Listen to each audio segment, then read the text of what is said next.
nos acompanham. Sejam muito bem-vindos a mais um episódio da terceira temporada do YesCast, o podcast oficial do Instituto de Estudos de Saúde Suplementar. Eu sou Larissa Hack, assessora de comunicação do Yes, e seguirei junto com vocês no episódio de hoje, em que falaremos sobre a Lei Geral de Proteção de Dados, a LGPD, e como ela se aplica na saúde. Nessa temporada do YesCast, estamos focados em conteúdos conceituais, explicações didáticas e informações sobre a saúde suplementar. Nos baseamos em dados do setor e em pesquisas e estudos produzidos pelo IES. Além disso, convidamos especialistas para trazer informações atualizadas e nos explicar sobre como o sistema é estruturado e funciona. O nosso objetivo aqui é de instruir a audiência sobre temas diversos ligados a esse dinâmico e complexo setor. E antes de aprofundarmos no tema do episódio de hoje, caso esteja nos acompanhando pelo YouTube, peço que você assine o nosso canal, deixe seu like e ative as notificações.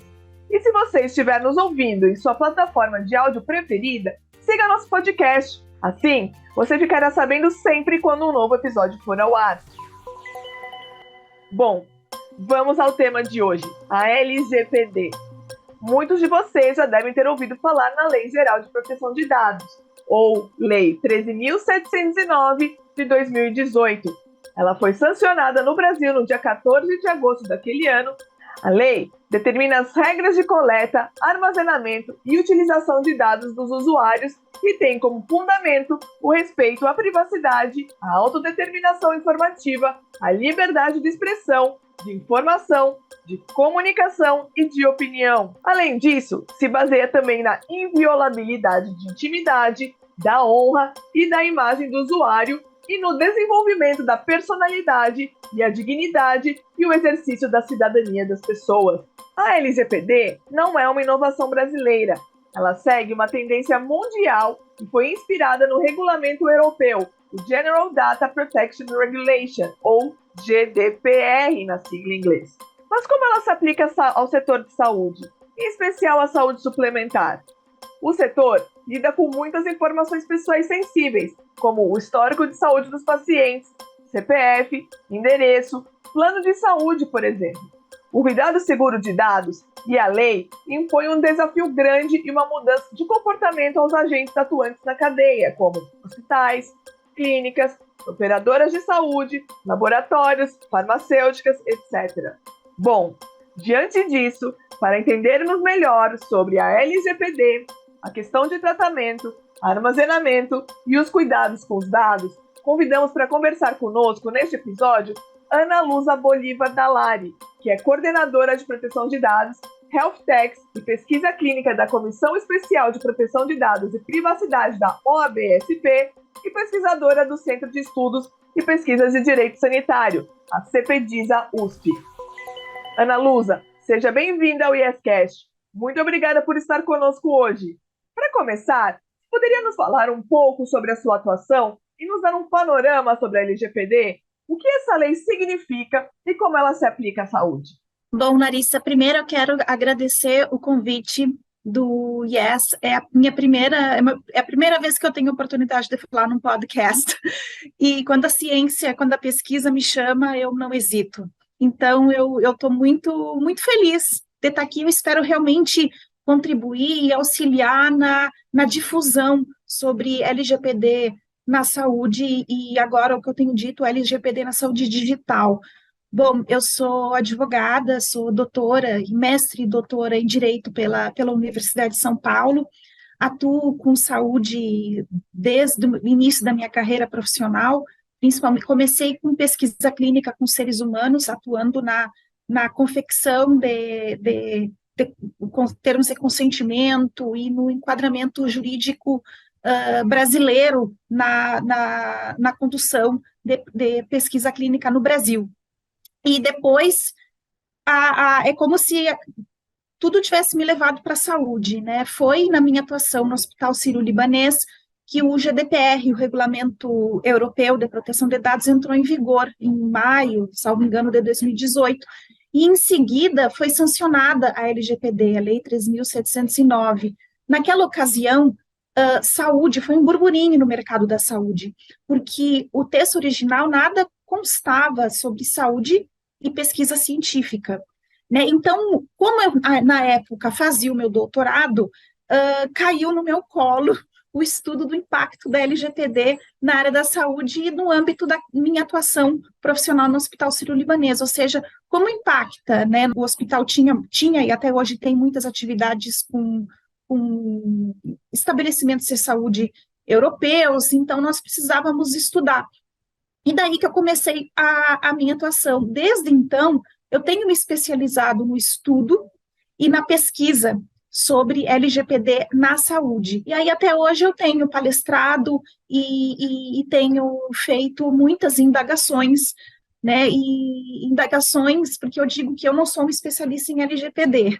Não sei hoje qual é uma lei nova, né? Então, eu não sei quem é, e quem se intitula especialista em LGPD, eu não me intitulo especialista em LGPD, porque eu tenho muitas dúvidas ainda, muitas, por conta das próprias lacunas que a LGPD apresenta dentro da área da saúde, né, que precisam ser regulamentadas, precisam ser debatidas, precisam ser faladas, para não causar impactos no setor da saúde, tanto pública, privada e saúde suplementar.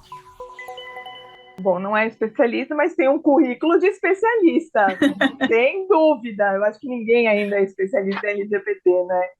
Bom, na sua opinião, então, quais são os principais desafios atuais para o setor cumprir a legislação? Você falou um pouquinho. Você enxerga a diferença entre a área da saúde e outro ramo de atividade econômica? E assim, usando o mesmo raciocínio, em quais setores as semelhanças com relação à saúde? Olha, eu acho que, respondendo o ponto 1, o principal problema hoje que eu vejo é a omissão, digamos assim, da própria Autoridade Nacional de Proteção de Dados em termos de interpretar e regulamentar as lacunas ainda pendentes de interpretação com relação ao LGPD na saúde. Então, hoje são muitas as lacunas. Na primeira agenda regulatória da NPD, nada trazia sobre saúde, o que era compreensível na época, era um órgão recém-criado, que tinha muitos quesitos a serem tratados. Só que a NPD ela foi criada durante a pandemia, né? E na pandemia os dados de saúde começaram a trafegar com muito mais rapidez e de forma sincrônica, né? Então é possível dizer que o setor da saúde ficou, a tríade, né? Público, privado e saúde suplementar, ele ficou exposto e ficou vulnerável a ataques cibernéticos. E isso é uma das maiores fragilidades hoje. A expertise em termos de interpretação da LGPD na saúde hoje, ela é uma prioridade ou um privilégio do setor privado, que é quem tem ditado as regras, né? E, muito recentemente, o Ministério da Saúde começou a abordar o assunto, mas demorou muito. O Ministério da Saúde, recém em junho, julho desse ano, publicou ou designou o encarregado de dados. E isso causou uma fragilidade, porque, na verdade, seria necessário ter diretrizes top-down, são diretrizes do próprio Ministério da Saúde. Então, o que eu vejo? Primeiro, uma omissão da NPD, que ao publicar sua segunda agenda regulatória para o biênio 2023-2024, optou por suprimir o tema saúde e dar preferência ao estudo do tratamento de dados religiosos, não menos importantes, porque dados de religião também têm um caráter potencial lesivo, potencial discriminatório, sobretudo as pessoas que optam por religiões de matrizes africanas. Então, não que não seja importante, só que eu fiquei muito surpresa quando eu não vi saúde na agenda regulatória.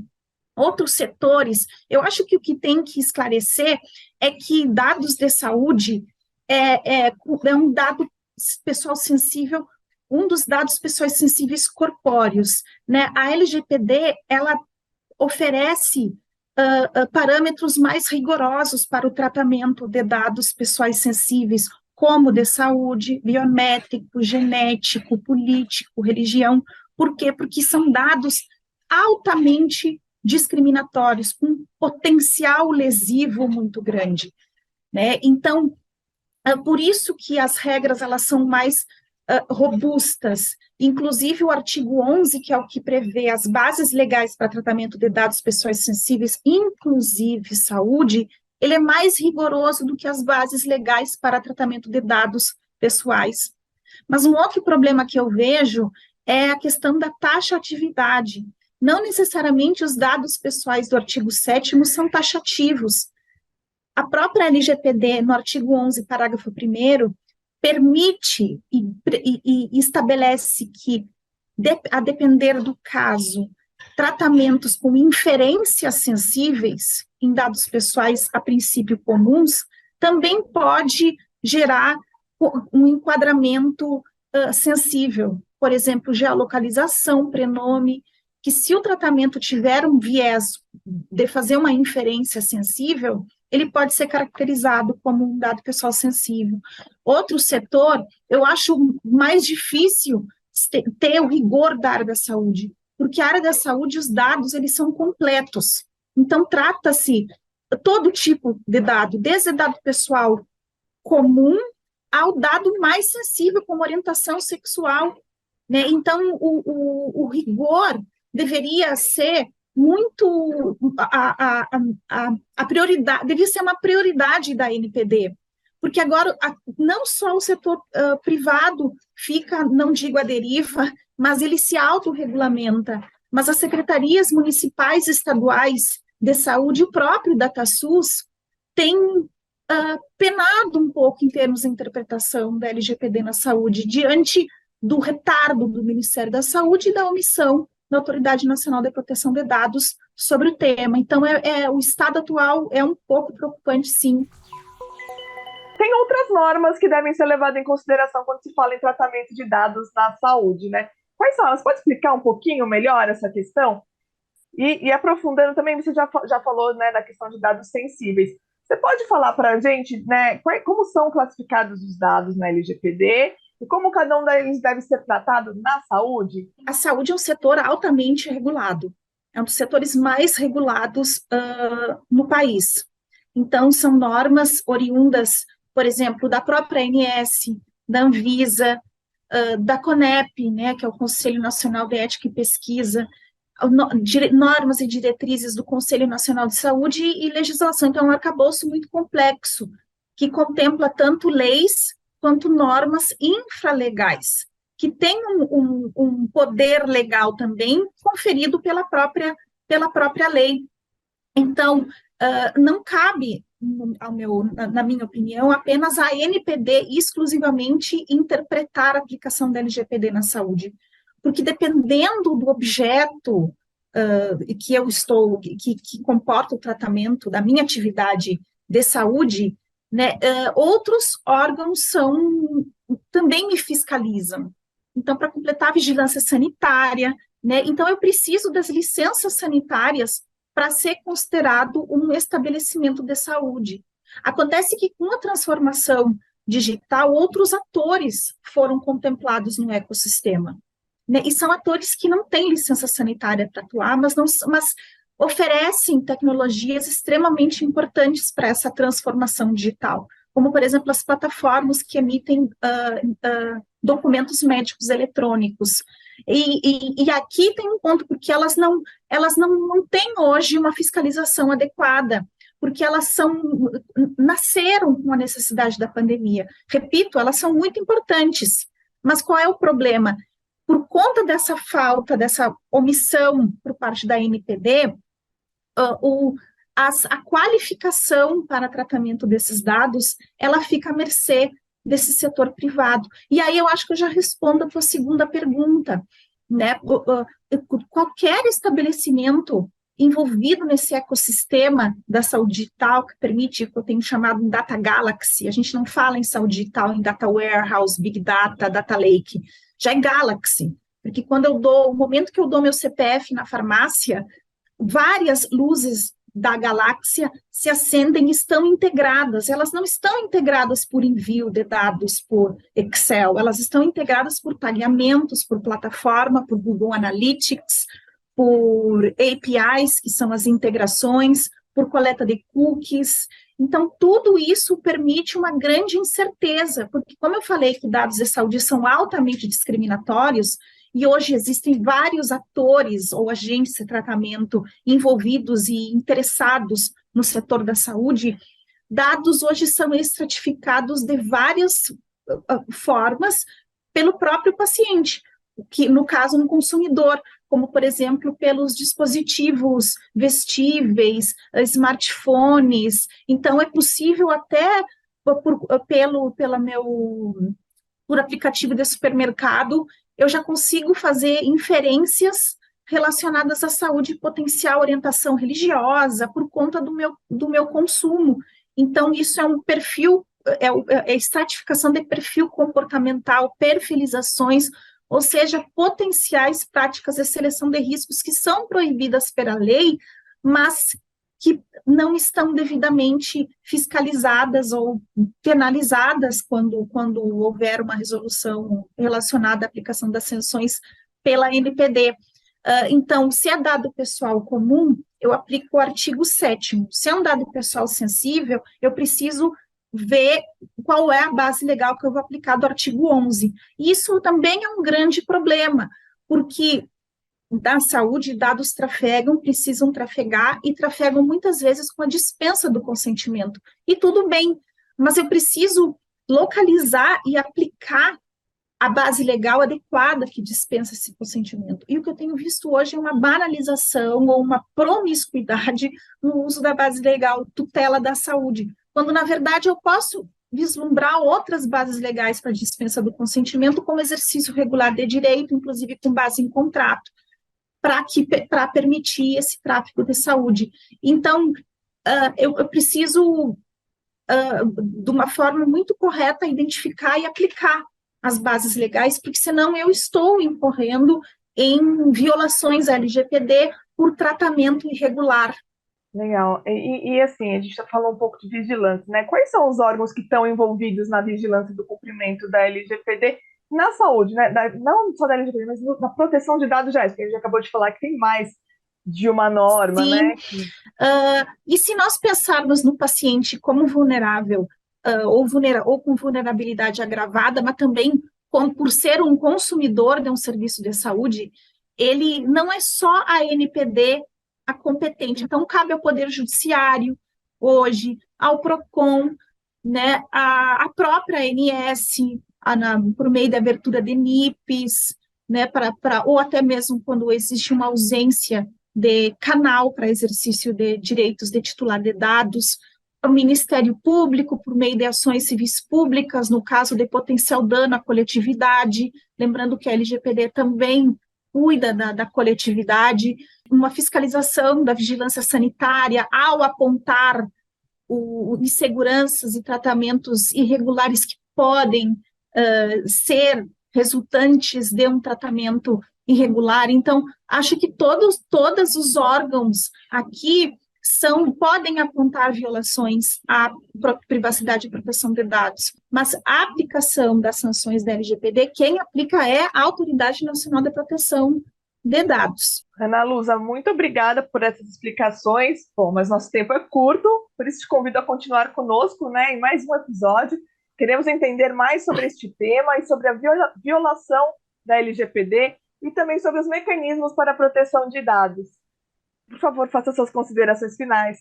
Eu estou à disposição do IES, são muitas as lacunas ainda que precisamos nos debruçar, e essas oportunidades, elas são importantes, primeiro, para chamar atenção para a importância do tema, depois para ajudar, auxiliar na difusão desse assunto e também, de certa forma, auxiliar na conscientização do consumidor, hoje que também é um titular de dados, além de ser um paciente. Então, contem comigo e fico à disposição e agradeço novamente a oportunidade. Bom, estamos caminhando ao fim de mais um episódio do IEScast, mas antes de nos despedirmos, quero deixar algumas dicas para vocês que se interessam por saúde suplementar. O IES oferece uma grande variedade de conteúdo sobre o setor em seu site, www.iess.org.br, além de muitas iniciativas que têm como objetivo fomentar e estimular o desenvolvimento e sustentabilidade do setor.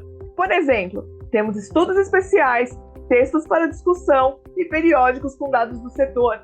Realizamos também eventos e webinars para debater com especialistas temas relevantes sobre assistência, cuidados com a saúde e também sobre o sistema suplementar.